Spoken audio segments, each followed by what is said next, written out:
সস্তা ডোপামিনের ফাঁদে কখনো ভেবে দেখেছেন আমরা এখন কেমন এক জীবনে আটকে গেছি? প্রতিদিন যেন কিছু না কিছু আনন্দ খুঁজে ফিরছি, কিন্তু সেই আনন্দটা আসলে কৃত্রিম, ভেতরটা ধীরে ধীরে ফাঁকা করে দিচ্ছে। পর্ন, যেটাকে বলা হয় যৌনতা, আসলে সেটি একাকিত্বকে বিক্রি করে। মদ, যেটাকে বলা হয় মজা, আসলে সেটি পালানোর পথ। ফাস্ট ফুড, যেটাকে বলা হয় খাবার, আসলে সেটি বিষ।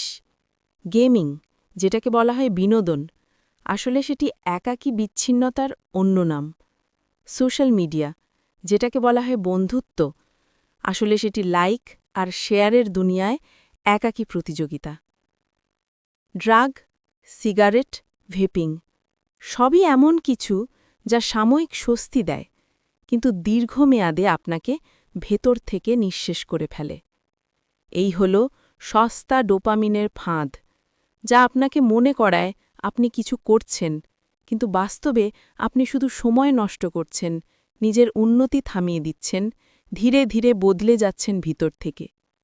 আর যদি আজই মৃত্যু এসে পড়ে, তাহলে হয়তো বুঝবেন জীবনটা আসলে আপনি বাঁচেননি, শুধু সামান্য আনন্দের খোঁজে সেটাকে নষ্ট করেছেন।